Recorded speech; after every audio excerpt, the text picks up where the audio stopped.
बिस्मिल्लाहिर्रहमानिर्रहीम। अस्सलाम वालेकुम नाजरीन। जो काम नून लीग के यूट्यूबर्स और वीलॉगर्स को करना चाहिए था या करना चाहिए, वो काम इकरारुल हसन ने किया है।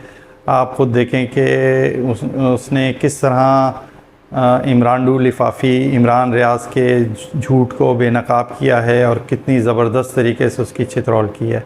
मैं उसके ऊपर ज़्यादा तबसरा नहीं करता, आप लोग ख़ुद देखें और इस वीडियो को ज़्यादा से ज़्यादा शेयर करें ताकि इमरान रियाज के झूठ को ज़्यादा से ज़्यादा बेनकाब किया जा सके। शुक्रिया। बिस्मिल्लाहिर्रहमानिर्रहीम। अस्सलाम वालेकुम। एक बहुत अहम वीलॉग आपकी खिदमत में पेश है और वो वीलॉग है सहाफ़ियों के झूठ बोलने के हवाले से। ये मेरा यकीन है कि पाकिस्तान को जजों ने, जर्नैलों ने, सियासतदानों ने, वज़ीरों ने इतना नुकसान नहीं पहुँचाया जितना झूठे लिफाफा खोर सहाफ़ियों ने पहुँचाया। और लिफाफे की मुख्तलिफ इक़साम होती हैं। लिफाफे से मुराद सिर्फ और सिर्फ ये नहीं कि कोई सियासी पार्टी आपको कैश की शक्ल में नवाजे। लिफाफे की एक किस्म ये भी हो सकती है कि आपको ओहदों से नवाजा जाए। लिफाफे की एक किस्म ये भी हो सकती है कि आप एक ख़ास पॉलिटिकल पार्टी की फॉलोइंग हासिल कर लें और उसके नतीजे में डिजिटल मीडिया से बहुत सारे पैसे कमाएं। और उसकी बहुत सारी मिसालें मैं आगे चल कर दूंगा, लेकिन आज का वीलॉग स्पेसिफिकली इमरान रियाज खान साहब के बारे में है। मैं उनकी बहुत इज्जत करता हूँ।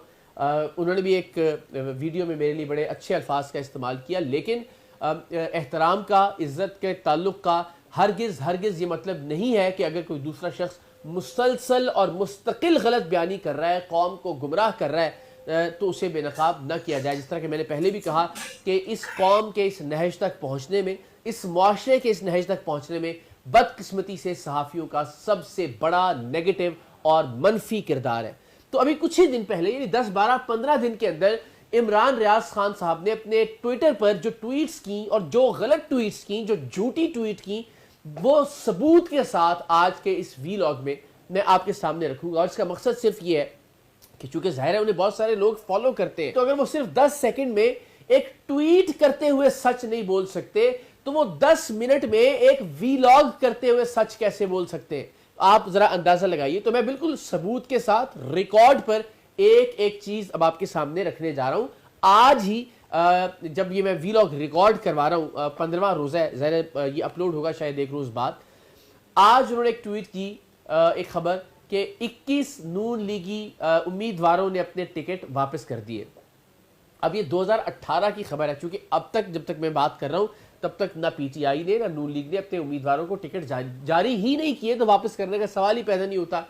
अब उन्होंने किसी को नीचे वजाहत की कि जनाब मैंने ये थोड़ा ही लिखा है कि वो अब के टिकट वापस, मैंने तो कुछ लिखा ही नहीं इसके साथ। तो यानी आपने बदनीयती के साथ गुमराह करने की कोशिश की लोगों को कि जनाब नून लीग की हालत इतनी बुरी है, और वाकई बुरी है। शायद 21 की बजाय मेरा ख्याल है 81 लोग इस बार वापस करेंगे। लेकिन एक सहाफ़ी को यह जेब नहीं देता कि वो झूठ बोले, गलत बयानी करे और एक पुरानी खबर को नए हालात के तनाजुर में इस तरह से मोल्ड करके पेश करे कि लोग उसको सच समझे, और फिर बाद में वो वजाहत दे कि मैंने इसके साथ कोई जुमला थोड़ा ही लिखा है, मैंने तो सिर्फ एक खबर पोस्ट की है। आज उस खबर के पोस्ट करने का क्या तुक था, ये ट्वीट भी आप देख सकते हैं। फिर इससे पहले 23 मार्च के करीब एक पुराना समा न्यूज़ का स्क्रीनशॉट मोहतरम इमरान रियाज खान साहब ने ट्वीट किया। वो ये था कि 23 मार्च की परेड मनसूख कर दी गई। अब ये अफवाज पाकिस्तान के खिलाफ अब उनका बुग़्ज़, जिससे पहले वो खबरें लिया करते थे, GHQ के दर पर बैठे रहा करते थे, खुद तस्लीम किया कि वो हमें, यानी आपको याद होगी ना वो उनकी तकरीर कि आपने हमें शरीफ खानदान के खिलाफ सबूत दिखाए, आपने हमें इस शरीफ खानदान के खिलाफ फाइलें दिखाई, आपने बताया ये चोर हैं, आपने बताया ये डाकू है। उनके कहने पर आप इनको चोर और डाकू कहते रहे, पूरा नैरेटिव आपने बिल्ड किया। अब उसी फौज की मुखासमत में, उसी फौज के बुग़्ज़ में उन्होंने ट्वीट की जनाब कि इसकी क्या वजह हो सकती है, यानी 23 मार्च की परेड के कैंसिल होने की। ये बताना ये चाह रहे थे कि लोगों को फौज से इतनी नफरत है कि अब वो परेड भी नहीं कर रहे। हालांकि ये खबर कोविड के ज़माने की थी और पीटीआई के बहुत सारे दोस्तों ने इसकी तस्हीह की। यानी अब देखिए कि 2 ट्वीट्स गलत साबित हो गई ऑन रिकॉर्ड। तीसरी ट्वीट जो उन्होंने की वो वीडियो थी IG पंजाब जनाब डॉक्टर उस्मान अनवर साहब की, जिसमें वो रहीम यार खान में, सॉरी मियांवाली में एक दहशतगर्द तंजीम के हमले को पसपा करने पर अपने जवानों को शाबाश दे रहे थे कि दुश्मन का मुकाबला ऐसे करना है, दुश्मन को हमने मुंह तोड़ जवाब देना है। तो जनाब ने वो ट्वीट इस अंदाज में की, वो वीडियो, कि जैसे उस्मान अनवर साहब जो पीटीआई के लोग हैं जो ज़ाहिर मुज़ाहमत कर रहे थे इमरान खान साहब को बचाने के लिए ज़मान पार्क में, यानी उनके मुतालिक कह रहे हैं कि दुश्मन को हमने मुंह तोड़ जवाब देना है, दुश्मन को हमला करना है हमने दुश्मन के ऊपर। यानी वो ये तासुर देना चाह रहे थे इमरान रियाज खान साहब कि आईजी पंजाब पीटीआई के कारकुनान को दुश्मन कहकर पुकार रहे हैं और उनका मुंह तोड़ने की बात कर रहे हैं। जबकि फिर पंजाब पुलिस के ऑफिशियल अकाउंट ने कहा कि ये वीडियो इस मौके की नहीं थी, इस मौके की थी, उस पर भी शर्मिंदगी का इजहार नहीं किया। उससे कहा कि तस्दीक का बहुत शुक्रिया, लेकिन पंजाब पुलिस फलां फलां फलां फलां फलां, उसके अंदर भी बजाय इसके कि माजरत करते और गलती का एतराफ़ करने के बाद उस ट्वीट को डिलीट करते, इस ढटाई का मुजाहरा किया कि उल्टा तनकीद की मगर उस ट्वीट को डिलीट नहीं किया। 3 ट्वीट्स हो गई। पीटीआई के एक वर्कर की उन्होंने वीडियो पोस्ट की, इमरान खान साहब ने भी, जो पाकिस्तान तहरीक इंसाफ के चेयरमैन है, उन्होंने भी वो वीडियो पोस्ट की। खान साहब ने भी कहा कि ये एजेंसी का आदमी है, लोगों को उकसा रहा है कि आप आग लगाएं अमलाक को और गाड़ियों को।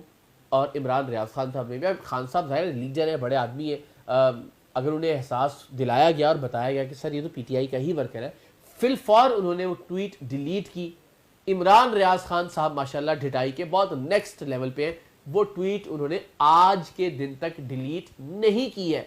यानी उस पीटीआई के वर्कर की जान को खतरे में डालते हुए वो ट्वीट उन्होंने मौजूद रखी कि जिसमें उन्होंने कहा कि जनाब ये एक एजेंसी का आदमी है और एजेंसी के आदमी के तौर पर ये लोगों को उकसा रहा है कि वो गाड़ियों को आग लगाए और कोई भी सरफिरा कारकुन कोई नुकसान पहुंचा सकता है उस शख्स को। 4, अब तो गिनती मुझे भूलती जा रही है कि कितनी ट्वीट्स हैं जो पिछले कुछ अरसे में, हफ्ते 10 दिन के अंदर इमरान रियाज खान साहब ने गलत, झूठी और बदनीयती पर मबनी की।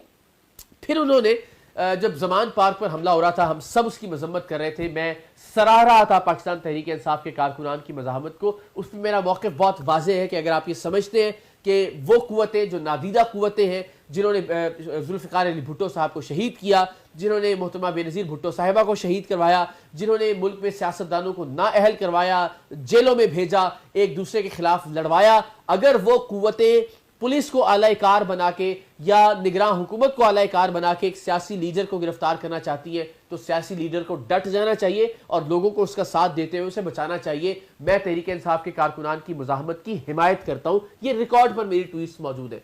लेकिन उस वक्त में जब आप कोई झूठी तस्वीर पोस्ट करेंगे या जब आप कोई झूठी वीडियो पोस्ट करेंगे तो पूरी उस तहरीक को या उन कारकुनान की जो जितनी भी एफर्ट्स हैं आप उनको डैमेज करेंगे, पूरे नैरेटिव में ही आप एक शक पैदा कर देंगे।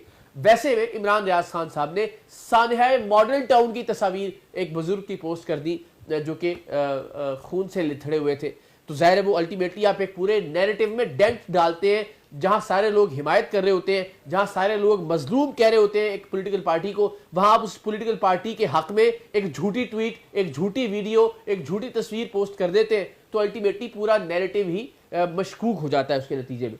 मुझे गिनती भूल गई है कि कितनी ट्वीट्स जो वो गलत की इमरान रियाज खान साहब ने।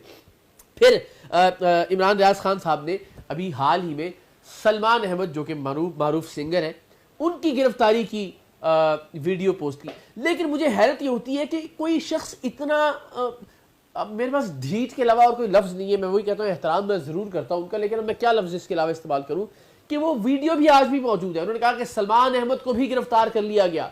ये मेरे ख्याल 2014 या 2016 की वीडियो थी जब सलमान अहमद साहब को गिरफ्तार किया गया। आप कैसे इतने बेखबर सहाफ़ी हो सकते हैं? आप और पूरा पाकिस्तान आपको फॉलो करता है। और उनसे ज़्यादा मुझे अफसोस इस बात पर है कि वो हज़ारों लोग जो बगैर देखे, बगैर सोचे, बगैर समझे लाइक्स भी कर देते हैं, रीट्वीट्स भी कर देते हैं, इतनी अंधी तकलीद। खुदा के वास्ते कौम तो बाशऊर हो, खुदा के वास्ते तहरीक इंसाफ के कारकुनान से तो हम इतने शऊर की तवक्को करते हैं कि वो इतना अंधाधुंध फॉलो ना करें या रीट्वीट्स नहीं करें एक गलत और फेक खबर को। तो सलमान अहमद साहब की गिरफ्तारी की वीडियो भी पोस्ट की और कहा कि सलमान अहमद साहब को भी गिरफ्तार कर लिया गया और बाद में कहा सॉरी पुरानी वीडियो, दैट इज इट। यानी आपको इस पर कोई मलाल नहीं है, आप वीडियो को डिलीट भी नहीं करते ताकि वो प्रोपेगेंडा चलता रहे हुकूमत के खिलाफ, वो नेगेटिविटी जो है वो मौजूद रहे। फिर मौसूफ ने एक और ट्वीट की और उसकी टैग लाइन थी सिर्फ 1 साल में, जिसमें एक इमरान खान साहब की तस्वीर थी जब वो एक लंगर खाने में लोगों के साथ बैठ के खाना खा रहे थे। जनवरी 2020 था गालिबन। और फिर दूसरी तस्वीर में उन्होंने लिखा जनवरी 2023, जिसमें बहुत सारे लोग लाइन में लगे हुए थे। लोगों ने सबूत के साथ नीचे बताया कि जनाब ये भी जनवरी 2020 की तस्वीर है, जिसमें खाद लेने के लिए, सस्ती खाद लेने के लिए लोग लाइन में लगे हुए थे। आपने गलत तस्वीर पोस्ट कर दी है। वो ट्वीट भी आज भी मौजूद है, उस पर ना शर्मिंदगी का इजहार किया, ना नदामत का इजहार किया। अब आपको भी क्या गिनती याद है कि कितनी ट्वीट्स जो है वो गलत की जा चुकी है उनकी जानिब से। अच्छा, फिर जनाब एक और सहाफ़ी तो खैर मैं उनको क्या कहूँ, औरिया मकबूल जान साहब, उन्होंने एक ट्वीट पोस्ट कर दी, मीनार पाकिस्तान पर पानी खड़ा है। वो भी एक पुरानी तस्वीर थी, लोगों ने उसकी तरफ तवज्जो दिलाई, लेकिन वो तस्वीर भी उन्होंने डिलीट नहीं की। फिर इमरान खान साहब के जलसे के बाद उन्होंने एक और जलसे की पुरानी तस्वीर, यानी पीटीआई के अपने लोग कह रहे हैं कि सर ये यानी आप अच्छा खासा जलसा था। मैं हमेशा ये कहता हूं कि इतनी पाबंदियों के बावजूद तहरीक इंसाफ ने शानदार जलसा किया, मगर आपने एक जाली और पुरानी तस्वीर पोस्ट करके उस जलसे की क्रेडिबिलिटी को और मशकूक कर दिया। इमरान रियाज खान साहब ने भी यही किया, उन्होंने भी एक वीडियो पोस्ट कर दी जलसे की, यानी खान साहब एक बुलेट प्रूफ कंटेनर में थे, एक अलग लिबास पहना हुआ था। इमरान रियाज खान साहब ने जो वीडियो पोस्ट की उसमें लिबास भी खान साहब का और है, मंजर भी और है, कंटेनर भी मौजूद नहीं है, और वो ये कह रहे हैं कि देखें जनाब गद्दार, कितने सारे गद्दार हैं। यानी आपने एक बार फिर एक अच्छे खासे जलसे को मशकूक बना दिया। सो गिनती से बालातर होता चला जाएगा मामला। और मैं पिछले कुछ अरसे की मिसाल आपको दे रहा हूं जिसमें उन्होंने झूठी ट्वीट्स की, गलत ट्वीट्स की, रिकॉर्ड पर मौजूद है। यानी वो ट्वीट्स है जिनको झुटलाया जा सकता है सबूतों के साथ। वो झूठ जो उन्होंने बोले जिनके सबूत फराहम नहीं किए जा सकते, उनकी तादाद तो अनगिनत और बेशुमार है। मिसाल के तौर पर उन्होंने मैंने एक ट्वीट की निशानदेही की थी जिसमें वो उनको बड़ा दुख जाग रहा है और बड़ा दर्द है उनके दिल में बलूचिस्तान के लापता अफराद के बारे में, लेकिन मैंने उनको, यानी अभी वो ट्वीट्स कर रहे हैं बिकॉज अब जाहिर है फौज से उनकी वो मोहब्बत बरकरार नहीं रही, तो लापता अफराद का दर्द उनको खाया जा रहा है। लेकिन जब फौज से उनकी मोहब्बत की पींगे परवान चढ़ रही थी, उस वक्त वो इन्हीं लापता अफराद को दहशतगर्द कहते थे।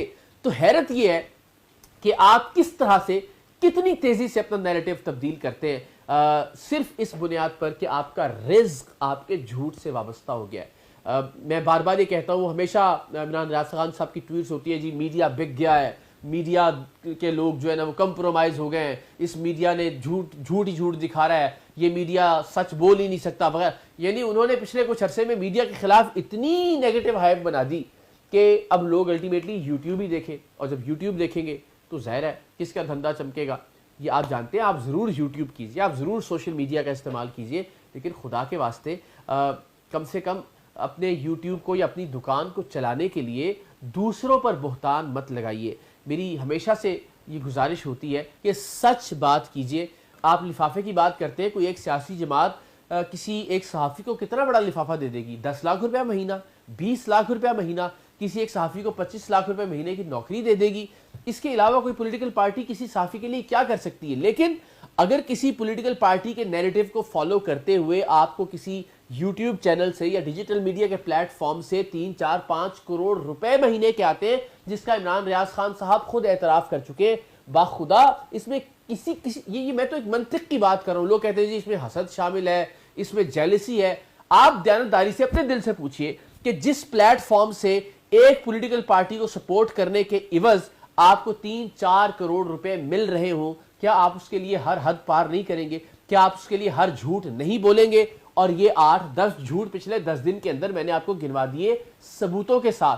पिछले 5-6 साल का उनका करियर कितने बड़े बड़े झूठों पर मुश्तमिल होगा, इसका अंदाजा आप खुद लगा सकते हैं। सिर्फ 10 दिन आप यूं कह लीजिए कि देग के कुछ चावल जायके के तौर पर मैंने आपके सामने रख दिए। बाकी आप अंदाजा लगा लीजिए कि उनका पूरा करियर कितने सच पर मुश्तमिल होगा या फिर कितने झूठ उन्होंने आपसे बोले होंगे। मैं चूंकि उनसे एहतराम का ताल्लुक रखता हूं, मेरे मुतालिक वो हमेशा अच्छी बात करते हैं, लेकिन एहतराम का तकाजा ये, अगर मुझे किसी से प्यार और मोहब्बत है तो मैं उनके सामने भी, अल्लाह ताला की ज़ात जानती है और मैं अल्लाह की कसम खा के आपको बताता हूँ, जब भी मेरा फ़ोन पर उनसे रब्ता होता है या वो मुझसे फ़ोन पे रब्ता करते हैं, मैं हमेशा उनसे कहता हूँ कि ये बात आप गलत कर रहे हैं। और यहाँ भी ऑन कैमरा भी, इस वीलॉग में भी मैं उसी दयानतदारी से उनकी खामियों की और गलतियों की निशानदेही कर रहा हूँ। अल्लाह ताला, अल्लाह करे कि वो सच बोलना शुरू करें।